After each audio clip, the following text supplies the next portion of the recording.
Hola, ¿qué tal? Un saludo a todos los que nos escuchan y nos ven. Hoy día hemos titulado al programa CERVEL, tiranía de la mentira electoral, y tenemos invitados a la gran politóloga, Maybor Petit. Es politóloga, periodista y gran investigadora de todo lo que tiene que ver con lo electoral, con lo político. Ella es ciudadana venezolana, pero ciudadana del mundo, por lo que pasaba en Venezuela y por lo que ella hace por nosotros, por la libertad de nuestros países. Y también está don Guillermo Salas, que es científico, que nos va a ilustrar del aspecto técnico de estas irregularidades, vamos a llamar, estas anomalías que se producen en las elecciones, en los cuales de repente un candidato tiene 100 más 50 y suman los votos 80, y otro candidato tiene 40 y 30 y suman 150. Maybor, te saludamos y te agradecemos tu presencia acá. Nos honra tu presencia y también agradecemos la presencia del científico que te acompaña en esta titánica tarea que te has autoimpuesto, ¿no? Bueno, muchísimas gracias. Un gran saludo a toda la audiencia en primera parte por pues, la atención que nos van a tener. Creo que es importante entender este tema, así que agradecemos tanto a Enrique como a Juan habernos invitado, porque los mecanismos de fraude electoral que se están utilizando a lo largo y ancho, no solamente del continente, sino del mundo, tienen una estructura bien marcada. Nosotros nos hemos dedicado a hacer investigación sobre los pasos y los elementos que se siguen, basados única y exclusivamente en hechos, en eventos que ya han ocurrido, de tal manera que dicha investigación no puede ser catalogada en ningún momento de falsas noticias, como es el caso categórico que se hace en relación a lo que se denomina fraude electoral como un elemento o una narrativa de fake news, sino como una investigación seria, bien documentada, de elementos que pueden abrir los ojos a la gente para entender por qué se están perdiendo los sistemas políticos basados en las democracias liberales y por qué se pierden las libertades para darle paso a autoritarismos que no tienen la más mínima intención de moverse una vez que llegan al poder. Exactamente. Nosotros, Maybor y Guillermo, estamos empeñados con Enrique y otra gente que está junto a nosotros en otros canales de YouTube, porque no nos dan entrada en los medios de comunicación, de alertar a los chilenos de lo que se prepara acá es un engaño, y se va a producir lo que tanto tú, Michael, como otros grandes intelectuales, muchos venezolanos, otros de otras nacionalidades, han llamado el votar y no elegir. Se vota y no se elige, ¿no? Y entonces lo que nosotros nos preocupa tremendamente, que en Chile va a llegar esto que llega por la vía constitucional, por la vía de los votos, con engaños. Una minoría se va a hacer dueña del país, nunca entregará el poder, y se va a producir una llegada al poder de quienes después sacan las pistolas, que van a ser los revolucionarios y los pistoleros, ¿no? Ellos nunca muestran las armas hasta que tienen el poder, y ahí sacan la ametralladora, los tanques, y empieza la represión. Maybor, me gustaría que tú nos explicaras cómo se produjo todo esto, de dónde viene, porque esto es un producto de exportación venezolana, ¿no? Nos expliques cómo se gestó esto, cómo funciona, y después le pediremos ayuda a Guillermo, que nos ayude en la parte técnica. Adelante, Maybor, tienes toda la pantalla. Muchas gracias, Juan. Bueno, quiero primero que sepan que la elaboración, generación y ejecución de lo que se conoce como un fraude electoral, ejecutado en las formas que se hacen actualmente, trabaja en redes. Tiene unos tiempos muy específicos para trabajarse, además que está basado en una serie de factores que por lo general, si no se ven en conjunto, nunca se van a tipificar como elementos de un fraude electoral. Lo primero que tenemos que entender, y en el caso venezolano, es que había fraudes a la antigua y fraudes modernos. Los fraudes modernos vienen con la novedad de las tecnologías y esas máquinas que se han utilizado, pero que tuvieron un origen importante en un modelo basado en la Venezuela de Hugo Chávez, y que Guillermo va a explicar con lujo de detalles en breve. Tenemos el caso de lo que son los elementos previos al proceso electoral. Allí nos vamos y creo que el elemento fundamental, ya desde el punto de vista del sistema electoral como tal, es lo que se conoce como el empadronamiento. Ahí aparecen una serie de elementos que son claves para empezar a sembrar lo que es el fraude electoral en escena, porque para muchos países a lo mejor esto se ha convertido en chiste o en historia, y es que en el padrón electoral, que por lo general nunca es limpiado, aparecen, por ejemplo, personas que están muertas, personas que no existen, que se generan votos fantasmas y personas que duplican sus votos. Es decir, hay una jerga que hemos manejado por mucho tiempo en el que se dice que en las urnas hay urnas embarazadas porque hay personas que votan múltiples veces. Eso lo tenemos en Venezuela, inclusive con la eminencia del Estado, para generar cédulas de identidad que le permitan a las personas votar, independientemente que no sean esas personas las que tengan la verdadera identidad, en los sitios y lugares donde ya el Estado sabe que ese centro de votación no va a tener votantes por alguna u otra circunstancia. Están las urnas de fantasmas porque son votos creados y la identidad de esas personas no existe en la vida real, simplemente son generación de votos que se utilizan para calcular específicos, por ejemplo, porcentajes donde se requiera. Y obviamente la urna de los cementerios, que es donde están todos los muertos. Hemos visto las últimas denuncias que se han realizado en Colombia, por ejemplo, pero esto forma parte ya de lo que ha sido la historia de fraudes electorales del siglo XX. En el siglo XXI hay otras características, pero es importante destacar que si no se hace una revisión del padrón electoral, vamos a tener este problema más el otro. Está también el tema y uso y medios de comunicación, redes sociales, que en estos momentos se ha complejizado más. El uso de las encuestas, que permiten que de manera previamente pagada o de manera deliberada, producto de alguna conexión ideológica, se ponga como ganador a alguien que no está ganando realmente las encuestas, pero muchas personas en la psicología colectiva señalan que ellos votan al ganador y el ganador se apunta entonces en función de un estratagema que se plantea con tal vez las mejores encuestadoras que han tenido ese esquema de ser las mejores, pero que son compradas por estos elementos que nosotros llamamos del crimen organizado, para poder poner en primera vuelta o en segunda vuelta los principales candidatos que a ellos mejor les convenga, inclusive poner en un tercero o en un segundo lugar a un candidato que no tiene ni siquiera las posibilidades reales si hubiese una elección transparente. Tenemos otro aspecto importante, que es el financiamiento, que viene en los últimos tiempos más ligado al crimen organizado transnacional que a fuentes directamente vinculadas a los dineros legítimos que puedan traspasar todo lo que son las leyes de financiamiento electoral de los diferentes países. Y tenemos un elemento que tal vez es a nuestro juicio clave, y es que los fraudes electorales se producen si ya hay previamente montado lo que consideramos que es el elemento para producir un fraude político y los elementos para producir un fraude jurídico. Y les digo por qué.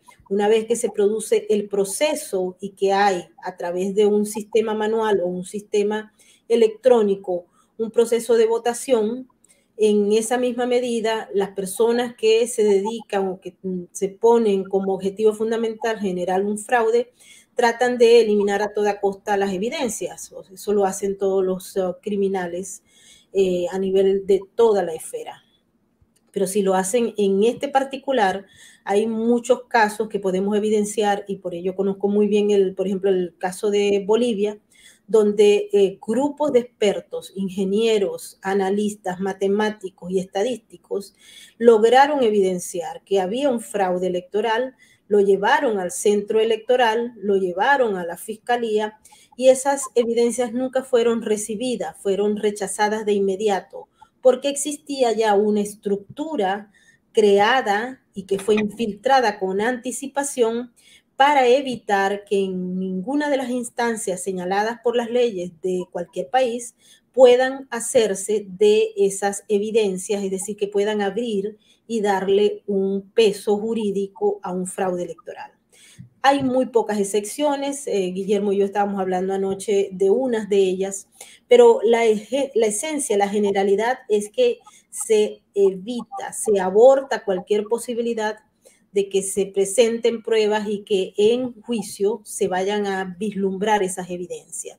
Eso lo hemos enmarcado dentro de lo que es el fraude jurídico que se prepara por los grupos interesados para evitar que en ninguna instancia quede en esencia verificado los fraudes electorales. Quiero, antes de darle la palabra a Guillermo y luego podemos conversar un poco más sobre este aspecto, recordarles que hay una posición ya previamente vendida a la masa, pero también a los políticos, sobre lo que es la narrativa de fraude electoral. Con eso ha jugado tanto los partidos de derecha como los partidos de izquierda a lo largo del siglo XX. Hoy en día, eso es un elemento clave para jugar a favor de quien hace el fraude electoral, porque inmediatamente ya se ha consolidado en la mente del colectivo que la persona o el partido, etcétera, que empieza a denunciar el fraude electoral, pues ya entra dentro de ese juego y se puede hacer uso de esos elementos. Para bien o para mal, bueno, nosotros los venezolanos lamentablemente hemos tenido 20 años de experiencia en el que ha jugado en contra de los ciudadanos, porque la narrativa de fraude electoral es tomada como otra herramienta para cometer el fraude electoral. Les va a parecer que estamos hablando de una manera extremadamente cacafónica, pero les puedo decir que la narrativa de fraude electoral es utilizada para hacer un fraude electoral, es decir, a través de los medios y a través de la cancelación de aquellas personas que tienen la valentía, el conocimiento y las evidencias para denunciar un fraude electoral en los términos tradicionales o en los términos modernos a través del voto electrónico, del uso de software que por esencia esos defensores de las elecciones libres y transparentes dicen que debe ser imposible que un software se conecte al Internet. El tema está en que el elemento clave es que el software sí se conecta al Internet, lo va a explicar Guillermo, y eso ha permitido cambios fundamentales en la decisión que puede tomar la mayoría de la población y los resultados que se dan a conocer una vez que culmina el proceso. Por eso le pedimos a los chilenos que abran los ojos, porque estamos frente a un proceso en el que va a haber una transformación del sistema como tal. Y cuando eso empiece, no es posible salirse de allí, no es posible echarse para atrás, no es posible aislarse, no es posible terminarlo, porque los elementos que se han creado y que han infiltrado a la sociedad chilena permanecen presentes en Venezuela, en Cuba, en Nicaragua, en Bolivia, etcétera. Y lamentablemente no puede echarse para atrás. Así que es importante tomar la decisión ahora, porque de lo contrario ustedes mismos se lanzarían a un abismo cuyo final no está determinado en la historia. Así que vamos a darle la palabra a Guillermo para que le explique el punto de vista electrónico. Yo quiero que, mira, me ha sorprendido tu explicación tan completa y nos has dado tantas pistas, porque todas coinciden con la situación chilena, Michael. A mí me gustaría, Enrique, si tú tienes alguna pregunta a Michael antes de que don Guillermo nos ilustre con la parte técnica. Enrique. No, hoy, muchas gracias. Hola, Maybor. Hola, Guillermo. Que continúe Guillermo y después hacemos un combo de preguntas, creo. Guillermo, adelante. Muchas gracias, Juan. Muchas gracias, Enrique, por la invitación. Te quiero, bueno, primero aclararle que hay un politólogo austríaco que se llama Scherler, Andrea Scherler, que él empezó y dice que este tipo de gobierno no fue que empezó en Venezuela. Este tipo de gobiernos empezaron en África el siglo pasado y fueron tremendamente exitosos desde el punto de vista de los tiranos. Eran gobiernos que llegaban gente que llegaba al poder y se instalaban en el poder y duraban 60, 80 años en el poder sin que nadie los removiera. O sea, prácticamente todos los dictadores que usaban ese método morían en el poder. Eso lo llamó autoritarismo electoral, así lo denominó él. Es lo que dice que la primera vez que sale de África, es cuando se instala en Venezuela en 1999 con la llegada de Hugo Chávez en el poder. Allí es cuando él verdaderamente se entroniza este sistema de gobierno, más que un sistema de gobierno, un sistema de dominación. Entonces, llega y justamente lo primero que hace, el mismo primer día del día de su llegada, lo que hace es convocar una Asamblea Nacional Constituyente. Por eso, los venezolanos que vimos aquella Asamblea Nacional Constituyente, el proceso de Chile, tal vez cambiaron un poco el orden de los factores, pero al final van a obtener el mismo resultado por lo que pareciera. Esa Asamblea Nacional Constituyente lo que hace es las cosas fundamentales para dominar una sociedad. Lo primero que hizo fue someter al Poder Judicial, y él prácticamente secuestró el Poder Judicial desde 1999 hasta la fecha. Desde esa fecha no hay justicia en Venezuela. Todo el sistema judicial está en manos del chavismo y no hay ninguna posibilidad. Eso les permitió a ellos, además de tener el Poder Judicial, este Poder Judicial secuestrado sin tener competencia para hacerlo, nombra a una directiva de la oficina electoral que se llama Consejo Nacional Electoral de Venezuela. Y una vez que tienen ese Consejo Nacional Electoral, ellos hicieron las bases, prácticamente aniquilaron la transparencia electoral y crearon un sistema que fuese imposible de sacarlos del poder. Porque hay que entender que estos sistemas estas tiranías, parte de la gracia del poder total es que son eternos en el poder. Entonces crearon un sistema, pero no crean que las sumas no les dan. Detrás de esto hay matemáticos de primera línea que son los que mantienen este sistema.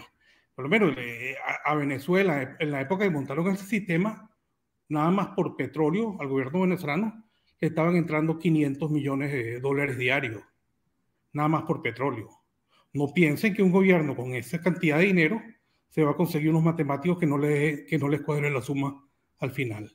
Son sistemas verdaderamente bien montados y verdaderamente perversos. Esto empezó en el año 2003, se vislumbraba que en Venezuela iba a venir un referéndum revocatorio presidencial. El rechazo hacia Chávez en todas las encuestas estaba cerca del 70%. O sea, es una figura que estaba en la Constitución venezolana, el referéndum revocatorio presidencial, y cuando es ese sistema, y cuando se les avecina este referéndum, que se les hace inevitable, lo que hacen ellos es decir, bueno, vamos a poner el voto automatizado, voto electrónico.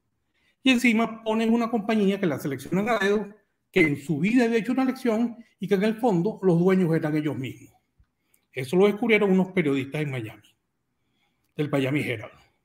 Por supuesto, vamos a unas elecciones con unas máquinas que estaban programadas por el mismo chavismo, incluso ni siquiera por el mismo chavismo, por una compañía en la cual el director era un viceministro de Chávez, era el que programaba las máquinas, y por supuesto, ¿quién va a ganar las elecciones? No se permitió ninguna auditoría de la serie de las máquinas, no se permitió auditoría de los resultados, y el resultado oficial le dio el resultado a Chávez. Fue un fraude, si se quiere, desde el punto de vista, después que uno lo entiende, fue totalmente burdo, pero sin embargo hubo una serie de aspectos de cómo manejaron la opinión pública, cómo taparon todas las cosas, que fue absolutamente, es como lapidario. O sea, si hablas de eso, te sepultaban. El poder mediático que tenían, no en Venezuela, sino en todo el mundo, era asombroso. O sea, me quedé boquiabierto hasta dónde llegaba, cuán largos podían ser los brazos del chavismo para silenciar toda esta cuestión. Después, bueno, siguió pasando una elección en la que escondieron 1.800.000 votos. O sea, las elecciones en Venezuela son simplemente grotescas, pero sin embargo las mantienen vivas. Un elemento también que me llamó mucho la atención fue las elecciones desde 2019 en Bolivia. No sé si vieron el informe de la OEA. Yo cuando me leí ese informe, fue unas elecciones con voto manual, pero el mecanismo para alterar los resultados era en base a computadora y a sistemas electrónicos. Después que yo me leí eso, que había venido estudiando todos los fraudes en las electorales en Venezuela, me quedé asombrado cómo eso ha, o sea, cómo lo han mejorado. Desde la cosa que hicieron en el 2004, que fue bastante burda, hasta el grado de perfeccionamiento que lograron en Bolivia 2019. Y todo esto, todos estos fraudes, están en las manos de lo que se llama el socialismo del siglo XXI, que no son otra cosa sino un sistema de dominación que llega al poder mediante el voto y que cambia todas las estructuras, desde el poder judicial, desde el poder, todas las cosas, el sistema electoral, para eternizarse en el poder. Porque estas personas, sobre todo, lo que hacen es planificar a muy largo plazo y no son demócratas. Es un poco lo que hemos sufrido en Venezuela. Venezuela lleva 22 años, la gente muriéndose de hambre, el Maduro con 80% de rechazo y sigue ganando las elecciones. Y la maquinaria mediática es tan impresionante que acalla todo el que diga que existe fraude. ¿Cómo se llamaba esa empresa que hizo? Es Smartmatic, ¿no? Smartmatic. Esta es Smartmatic, ahorita es la más grande, la compañía más grande en el mundo de conteo de votos. Cuenta votos. Ha estado en Chile. Ha estado en Chile, ha tenido sede acá. Lo felicito. ¿Qué relación tiene Smartmatic con Adexus, con Indra y todas estas compañías que pululan? Adexus era de dueños bolivianos y después cambiaron los accionistas recientemente.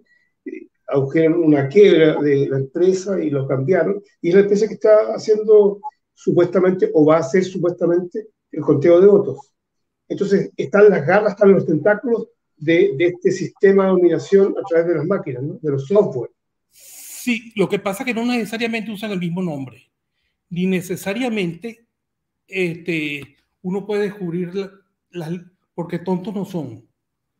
Lo que sí es verdaderamente, yo creo que es inadmisible, que para un proceso que es absolutamente sencillo, o sea, que cómo se hace una votación o cómo se hacía en la Venezuela antigua, era sencillísimo. Agarraba cada mesa de votación, tenía un representante de cada partido político, se sumaban las papeletas, se anotaban en unas actas, salían un acta para cada partido político, otro para el Consejo Nacional Electoral, otro se le entregaba a la Fuerza Armada, y habían como 10 copias, que eran 10 copias originales, o 10 originales del acta de resultado, y después se totalizaban. Totalizar es una suma, es hacer una suma. Se sumaban en cada municipio, en cada parroquia, después en cada municipio, después en cada estado, y se hace una suma total. Para eso no se necesita un software. Para eso se necesita una cuestión muy sencilla. Entonces lo han venido complicando y le han quitado una cosa terrible, que es la participación del ciudadano. Porque esas elecciones, como eran a la antigua en Venezuela, en realidad el protagonista era el mismo ciudadano. Entonces, eso fue lo que nos hizo nosotros el chavismo. No se molesten ustedes en contar los votos, que yo acabo de comprar unas máquinas que tienen un software que les va a contar los votos por ustedes y se los totalice y todo. Pero a cuenta de que le van a quitar a los ciudadanos su protagonismo y dárselo a una compañía que generalmente es extranjera y que muchas veces la gente ni siquiera conoce quiénes son sus dueños. Mira, la empresa que cuenta los votos acá, o sea, no sé si se los cuenta, pero lo informa.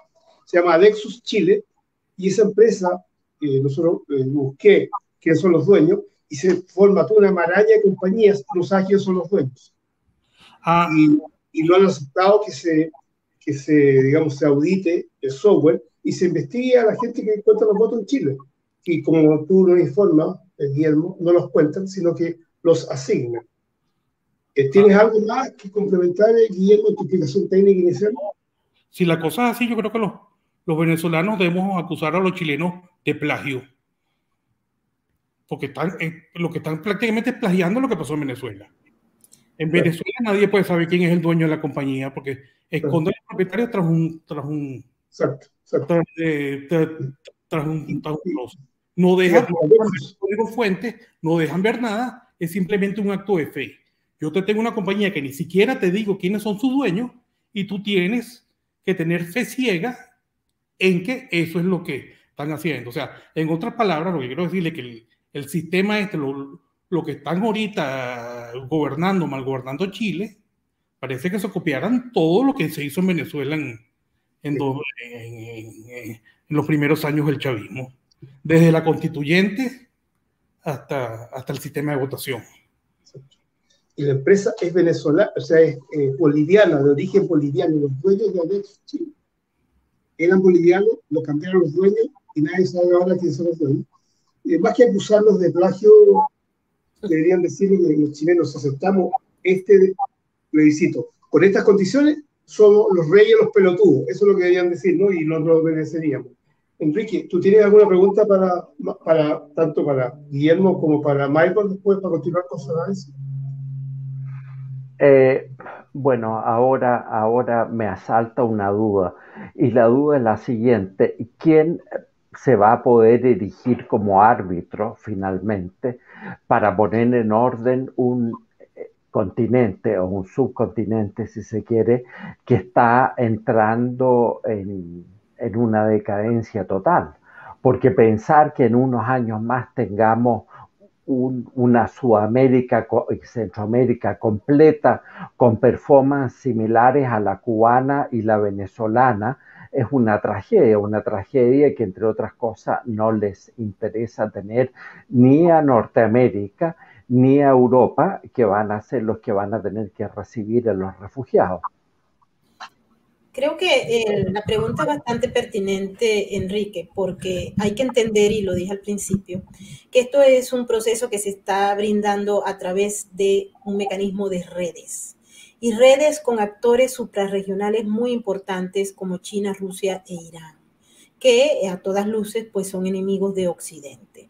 Ustedes habrán visto cómo ha penetrado todas estas potencias o subpotencias en toda América Latina cuando Estados Unidos descuidó el espacio que por naturaleza y por geografía le correspondía y lo dejó al azar. Todos esos espacios han sido llenados por actores internacionales que los unen intereses muy específicos y en algunas oportunidades algo de ideología, pero en esencia estamos viendo que estamos frente a una red internacional donde los actores son muy poderosos.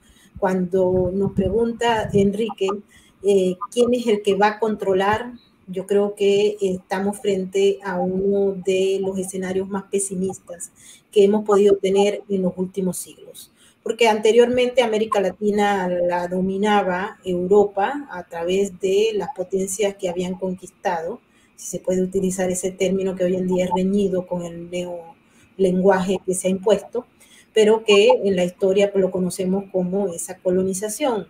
Luego entró un periodo en el que los Estados Unidos jugaron un rol fundamental, y un rol fundamental desde el punto de vista del comercio, desde el punto de vista de la influencia política, etcétera. Nosotros acabamos de llegar de Los Ángeles, de cubrir la 9ª Cumbre de las Américas, y les puedo comentar que este escenario fue un aspecto clave para poder entender cómo es ese nuevo mundo y quién es el que va a dominar la escena en América Latina. Y lamentablemente no es un país que tenga los valores occidentales que forman parte de nuestra cultura.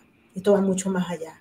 Estamos hablando de un nuevo paradigma con un modelo autoritario donde las libertades individuales desaparecen y los ciudadanos pasamos a ser simple y llanamente elementos esclavizados de un sistema que lo dominan no solamente las grandes potencias, sino también las grandes tecnológicas. Eso es el futuro, tal vez el menos pesimista de todos los otros pesimistas que hay. Cuando hablamos de redes, también estamos hablando de sistemas internos. Y como bien lo explicaba Guillermo, para poder ejecutar un fraude en Venezuela, se creó una empresa en Boca Ratón, en la Florida, con fondos provenientes del régimen venezolano, para poder dominar las elecciones y los votos fueran contados por esas máquinas, y eso le permitió al régimen permanecer en el poder independientemente de que Chávez haya muerto. El régimen siguió. El chavismo es uno solo, no hay madurismo ni chavismo. En nuestros países hemos visto exactamente lo mismo y lo podemos ilustrar nuevamente en el caso de Bolivia con Evo Morales y luego con Luis Arce. Es la misma esencia y el mismo modelo. Ustedes lo están viendo. Son actores externos. Ahí están incluidos los actores que se comulgan en, puede ser la CELAC o el Foro de Sao Paulo o el Grupo de Puebla, pero que son los mismos, y los mismos con alianzas estratégicas con actores suprarregionales, y repito, como China, Rusia e Irán, que no son los mejores compañeros de las libertades y la democracia. Si los ciudadanos chilenos no son capaces de entender el proceso como un todo, van a tener problemas en el futuro.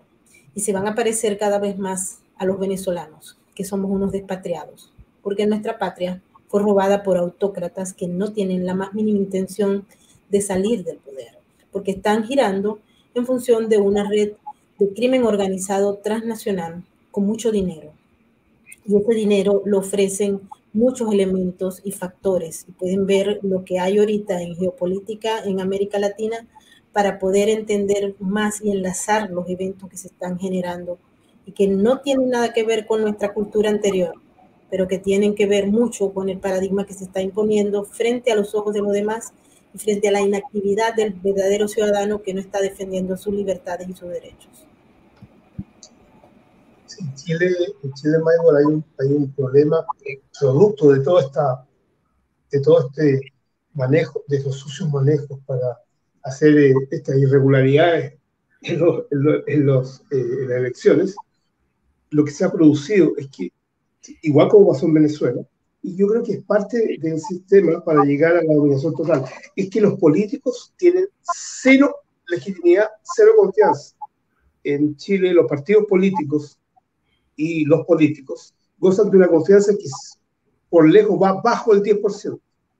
A pasar de aquello, los políticos, y especialmente el CERVEL, porque lo que mencionaba recién, lo mencionaste tú, Guillermo, que es el Consejo Nacional Electoral de Venezuela, era el CERVEL chileno, CERVEL, Servicio Electoral de Chile, CERVEL. Muestran una prepotencia y una arrogancia y son absolutamente autónomos. O sea, el CERVEL es un tirano en las elecciones, no puede ser auditado, no puede ser revisado, no puede ser cuestionado, ni por autoridades ni por particulares. Y eso es lo que nos está llevando al precipicio. Enrique, ¿tú tienes preguntas para Michael y yo, Guillermo? Voy a insistir un poco más porque es la única tabla de salvación. Muchos estamos con los dedos cruzados ante las elecciones de midterm en Estados Unidos ahora en el mes de noviembre, donde se supone que los republicanos van a volver a controlar ambas cámaras. ¿Es esto una luz de optimismo ante las preocupaciones que tenemos acá en Latinoamérica, o a ellos tú crees que les da lo mismo tener a un barrio totalmente desordenado y dominado por un crimen organizado? Bueno, ciertamente hay mucho optimismo en relación a esas elecciones de medio término. Pero aquí es importante aclarar que en estos momentos no se han resuelto todas las disputas y todas las demandas sobre irregularidades electorales que se produjeron en el último proceso electoral que tuvo lugar en el año 2020 y que a todas luces deja una especie de sombra en el sistema. Van a utilizarse las mismas máquinas. Yo le puedo decir que en el caso de Nueva York, que es donde yo vivo, allí en estos momentos hubo un cambio en la ley electoral y no se requiere, por ejemplo, un ID, una identificación para votar. Lo que genera, bueno, eso sería tal vez el sueño de Hugo Chávez. En Venezuela se requería una cédula de identidad y el cactahuellas para poder votar y aún así cometían el fraude electoral. En el caso de Nueva York no se requiere de una identidad porque es considerado por la posición política progre que domina al Estado, son los demócratas los que gobiernan al Estado desde hace mucho tiempo, pero particularmente en la ciudad de Nueva York hay un gobierno de izquierda y estos han considerado que pedir un ID para votar es un asunto de discriminación para los ciudadanos y para incrementar, si se quiere, esa narrativa del racismo. Igual ocurre en muchos de los otros estados demócratas, mientras que en los estados republicanos se han afianzado las leyes para evitar que se produzca cualquier tipo de fraude electoral. Ahora bien, como les digo, esto es un todo y hay que verlo como un todo. Y hemos observado en las últimas semanas cómo ante la imposibilidad de ganar, por ejemplo, en el estado de la Florida o Texas, los grupos interesados en arrebatar o de que no se cuenten las elecciones y los votos en los términos en que la ciudadanía desea, pues han empezado a trabajar en materia de medios de comunicación, ya que las redes sociales prácticamente les pertenecen, con la intención de instalar un solo relato y eliminar o cancelar todo aquello que sea contrario a ese relato. Y así hemos visto, por ejemplo, la compra a través de un grupo que financieramente está vinculado a George Soros de la Fundación Open Society, la compra de 18 emisoras de radio, dentro de las cuales ha quedado sacrificada una que era un centro de resistencia de la inmigración cubana, de la resistencia cubana que huyó del régimen castrista, que era Radio Mambí. Hoy en día Radio Mambí va a pasar a tener otra tónica y va a ser una, se quiere, amplificación del relato que se pretende imponer en el centro del estado de la Florida, que es uno de los grandes bastiones conservadores de acá de los Estados Unidos. Así es que si no están en alerta los del Partido Conservador, que muchos de ellos pareciera que no han entendido el proceso, por mucho que se les ha explicado, y hay otros que lo han entendido porque se los han explicado o ellos mismos han comprendido cómo funciona, sin embargo son cancelados y ellos no pueden transmitir la información porque no existe ninguna vía para ello, puesto que los grandes medios corporativos, así como las redes sociales, han cancelado sus cuentas y los han silenciado.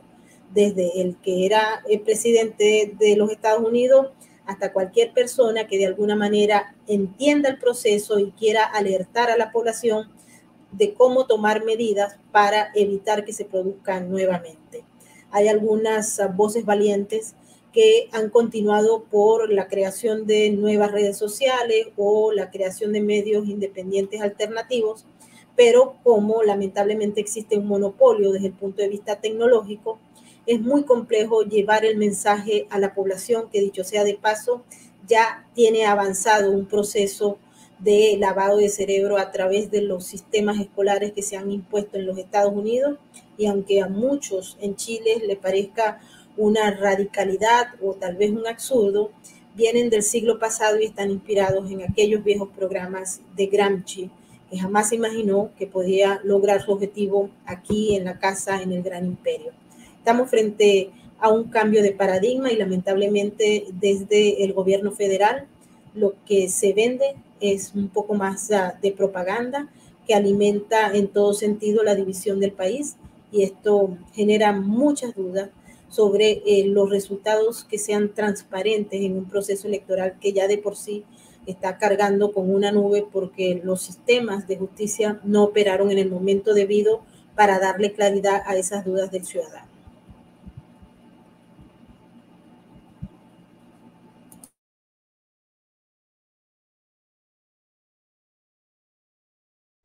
En diferentes formas y estamos yendo nosotros por un camino que, si no hay eventos importantes, o sea, eventos de poca probabilidad, pero de alto impacto, en el medio, vamos a llegar en 12 domingos, en 84 días al plebiscito salida, y el resultado no lo van a creer los chilenos, y puede ser dramático el resultado, porque vamos a ir a una lucha fratricida. Yo veo también en los Estados Unidos, muchos americanos me lo han dicho, que están caminando directo a una lucha fratricida. Ya tuvieron una muy trágica en el siglo XIX, se demoraron décadas en recuperarse.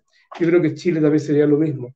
Yo quisiera, Enrique, que Guillermo nos aconsejara a los políticos chilenos, porque hay una comisión, incluso mañana lunes, 13 de junio de 2022, hay una reunión en el CERVEL en que el presidente va a recibir una delegación del Partido Republicano chileno, y hay gente muy interesada en el Partido Republicano, y que lidera aquello es Gonzalo Lacarrera, un gran diputado patriota, recientemente elegido. Por favor, primero tú y después tú, Michael, pero primero tú, Guillermo, ¿qué le aconsejarías a Gonzalo Lacarrera y su delegación, que van a hablar con el presidente del CERVEL, o sea, el presidente del Consejo Nacional Electoral? ¿Qué le deberían exigir como demócratas a el CERVEL? Adelante, Guillermo. No, te escucho. Sí. Sería exigirle que todo el proceso sea verdaderamente auditable y que todo fuera verificable, incluso que dieran quiénes son los dueños del sistema que les está vendiendo el software. Y que el software no puede ser, para un sistema electoral no puede ser un secreto militar. Si el futuro de todos los chilenos va a depender de lo que es un software, lo mínimo que debía ser ese software es abierto y totalmente escrutable. Eso es lo mínimo. Y en cuanto a todo el pueblo chileno, bueno, lo primero que entiendan es que lo que le están poniendo no es el comunismo como era en el siglo pasado, sino lo que están es usando las ideas de Gramsci, que yo lo que creo que toda la gente bien en Chile debía entender cómo las ideas de Gramsci para someter a una sociedad, que desde el punto de vista, por más perversos que sean, son totalmente efectivas y es lo que se nos está aplicando a buena parte del mundo en estos momentos. Lean a Gramsci y entiendan que estos no son sistemas democráticos, que más bien son unos golpes de Estado en el sistema que los había descrito en el Malaparte. Curcio Malaparte describió su libro, se llama Técnicas del Golpe de Estado Moderno, esas cosas que nos han hecho a los chilenos, que nos hicieron a los venezolanos y que les están haciendo a los chilenos.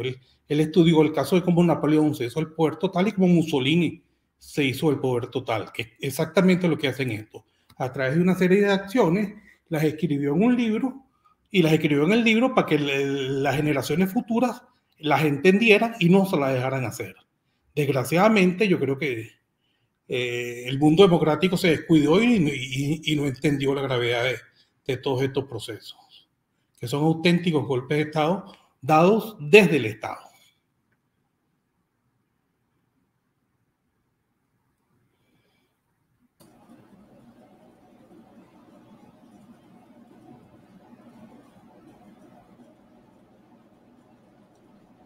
Perdón. ¿Qué le aconsejarías tú, Michael, a los políticos chilenos en la contingencia en que estamos y en el momento que se está lidiando con el CERVEL? Porque el proceso político chileno ha ido muy rápido y vamos muy rápido a un verdadero cataclismo, ¿no es cierto? ¿Qué aconsejarías tú como politóloga y como periodista, ciertamente, en una gran investigadora, qué aconsejarías tú a los políticos demócratas en Chile? Bueno, primeramente les pediría que buscaran información sobre el financiamiento de este proceso, cómo lo reciben, quiénes lo entregan, quiénes lo reciben y de dónde se origina esa transaccionalidad del dinero, de dónde viene, monitorear, ver de dónde surgen esos fondos que están siendo utilizados no solamente para la presentación de ideas, el manejo de campañas electorales, la compra de empresas que sean capaces de ofrecer información falsa, pero que tengan un cierto prestigio en materia de encuestas y sondeos electorales. También les pediría que buscaran información sobre esos mecanismos que por lo general pasan por debajo del ojo, que tienen que ver con el manejo del elector, cómo acarrear electores, quiénes son los que están pagando ese acarreo de electores, quiénes son, por ejemplo, los que están pagando para que los electores salgan 1 por 10, 1 por 5, no sabemos cuál es el mecanismo que ellos van a utilizar, pero ahí siempre hay un elemento clave para entender cómo se va a manejar y cuál es la totalización y los resultados que se van a dar a conocer. Los políticos que están comprometidos realmente con la democracia y con las libertades deben entender que son muchos los factores que tienen que tener en presentes a la hora de dignificar la integridad electoral. Por eso, esencialmente, y aún que está un poco tarde, les queda tiempo de verificar no solamente las finanzas, sino los mecanismos de asociación que tienen. Hay actores infiltrados en el proceso electoral. Hay gente de Cuba, de Venezuela, de Nicaragua, aunque tenga doble nacionalidad, que esté actuando en el proceso. ¿Tiene alguna significación que exista alguna influencia por parte de embajadas como la de China, la de Rusia o la de Irán, la de Cuba, la de Nicaragua y la de Venezuela? ¿Hasta qué punto hay agentes externos comprometidos en el proceso, desde acarrear votos hasta pagar campañas electorales? Ese es un aspecto fundamental que los políticos deben tener en cuenta. Mejor aún, si pueden instar, y si todavía existen, porque muchas de esas instancias están ya prácticamente infiltradas por agentes de todo este proceso, pero si no los están, deben exigir a toda costa que se hagan investigaciones y que se pongan ojos veedores. Por ejemplo, los observadores internacionales. ¿Va a ser el Centro Carter? ¿Quiénes son? ¿Quiénes garantizan desde afuera que el proceso va a ser legítimo y transparente? Porque si es el Centro Carter y la OEA, yo les recomiendo que revisen los antecedentes para que vean en dónde se van a encontrar. O es una misión de la Comunidad Europea designada por el jefe de la diplomacia, Josep Borrell. Ustedes tienen que revisar la coordinación desde el punto de vista ideológico y la pertenencia o no a ese proceso del que estamos hablando y que trabaja en redes internacionales. ¿Quiénes son los que van a garantizar la transparencia del proceso? Y los ciudadanos también tienen que cumplir un rol fundamental en este proceso. Abrir los ojos y no dejarse presentar como si fueran una minoría, porque muy probablemente ustedes, los que están rechazando este proceso, son la mayoría. Pero los medios de comunicación y todos los elementos que han impuesto como narrativa dominante hacen que ustedes se sientan la minoría. Pero cuéntense, no son ustedes la minoría, son la mayoría. En Venezuela, nosotros, los que rechazábamos el proceso, éramos la mayoría, indiscutible. Pero siempre nos hicieron sentir como unos escuálidos, como una minoría, porque había un aparataje de propaganda y de corrupción que evitaba que se reflejara la realidad en lo que se vendía hacia afuera. Hoy en día estamos en las mismas después de 20 años. Venezuela no se arregló. Venezuela está peor que nunca. Vive de miseria, de hambre. Pero el régimen está vendiendo una narrativa con esos aparatos de propaganda internos y externos que hacen pensar a muchos en ir a invertir en una Venezuela tapiada por el hambre y la miseria. Abran los ojos los ciudadanos chilenos. Porque ustedes y en sus políticos honestos, que estoy muy segura que los hay, conozco algunos de ellos, puede estar la salvación de no morir en el abismo. Gracias, Michael. Mira, nos quedan 7 minutos. Quiero, Enrique, que tú cierres el programa, pero yo quiero decir algo antes. En Chile, en el padrón electoral, sobran 2 millones de votos, 2 millones de electores. 2 millones de electores, porque el padrón electoral, te lo digo a ti, Michael, y a ti, Guillermo, es del orden del 80% de la población. 80% supuestamente tiene más de 18 años. Uno hace la primera investigación y ve que en los colegios hay 4 millones de muchachos menos de 18 años. Entonces, que alguien lo explique. Enrique, adelante. Bueno, primero que nada agradecer a nuestros invitados de hoy. Ambos han sido muy claros, muy esquemáticos en lo que respecta a las elecciones y lo que enfrenta la región. Yo trato de ser optimista porque si no vamos a morir en el intento de salvar los muebles. Acá en un proceso complicado, un proceso que yo creo que es inédito en cuanto a la descomposición de la democracia en la región, en cuanto a la descomposición moral y mental de la gente. La gente nunca ha estado menos instruida en los aspectos relevantes que necesitan para avanzar y defenderse. Sin embargo, la Agenda 2030, que parece que ser el elemento que es el sobreelemento que engloba todo esto, la Agenda 2030 se está descomponiendo. Se está descomponiendo porque ellos han pretendido instalar una utopía donde los más capaces han quedado fuera y han sido integrados los más fieles. Tú no sacas nada, por ejemplo, con tener a una cantidad de científicos pagados para los experimentos que hemos tenido ahora último, cuando lo que están haciendo es planificar algo que está fuera de la ciencia, sino que planificar y ejecutar una utopía en términos eugenésicos, creo que se llama, o algo así. Entonces, ese es solo un ejemplo. La planificación estatal de una economía global es también un problema. Y después, claro, no pensaron en los efectos secundarios que iba a producir el cierre de todo esto y la guerra que se ha montado en Europa, independiente de las variables que solo empiecen a Rusia y Ucrania. Tenemos escasez de alimentos en el horizonte, tenemos inflación, no en el horizonte, sino que en la práctica, y otros elementos que están desafectando a la ciudadanía. Desafectan a la ciudadanía y al mismo tiempo la ciudadanía está huérfano de liderazgo, porque la clase política ha presentado un fallo sistémico. No solo en Chile, sino que en otras partes. Vemos las discusiones que hay sobre el liderazgo de Guaidó en Venezuela, por ejemplo. Y esta clase política lo que va a tener que pasar en los procesos futuros es que va a tener que ser reemplazada. No mucho nos preguntamos cómo, porque claro, las justas electorales no parecen ser ecuánimes para ambos bandos. Pero resulta de que en el pasado hemos tenido líderes que provienen de las artes o que provienen de la ciencia o que provienen del deporte incluso y un largo etcétera. Y ha llegado el momento en que estos líderes tienen que dar un paso adelante.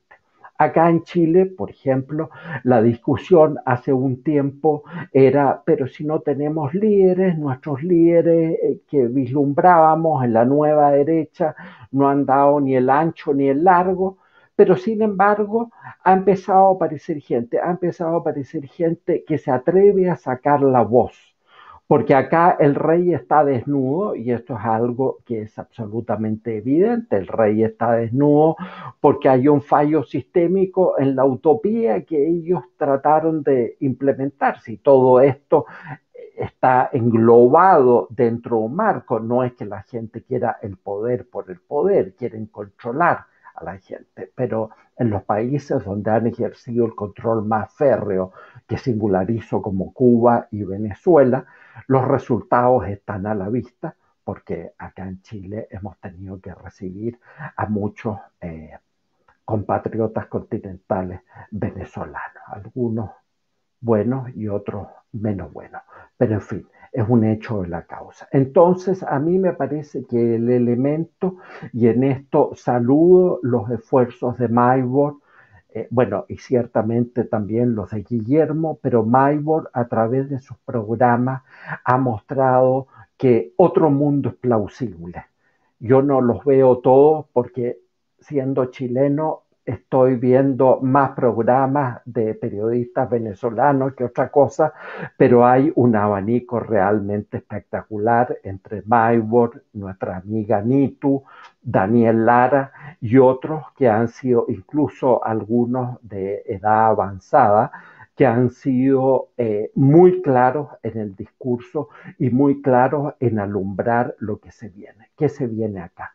Tenemos que participar como sociedad civil, tenemos que revisar los términos de los derechos humanos universales, porque eso requiere una revisión. Lo que se planteó en la Revolución Francesa yo creo que es distinto a lo que se plantea hoy día, porque son derechos humanos liderados y controlados por la izquierda.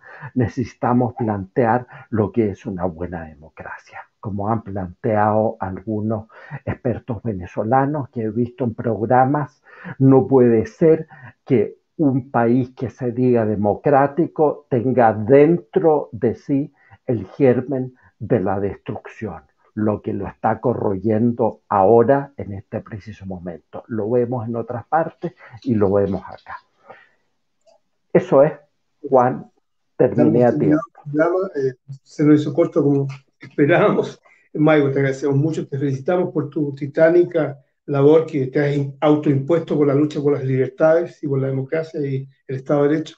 Lo mismo para ti, Guillermo.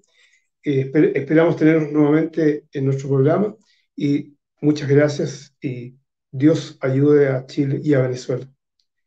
Hasta luego. Gracias. Muchas gracias. Así es. Viva Chile libre y soberano. Viva Venezuela libre. Viva Chile libre también. Adelante. Nos despedimos. Muchas gracias. Hasta luego.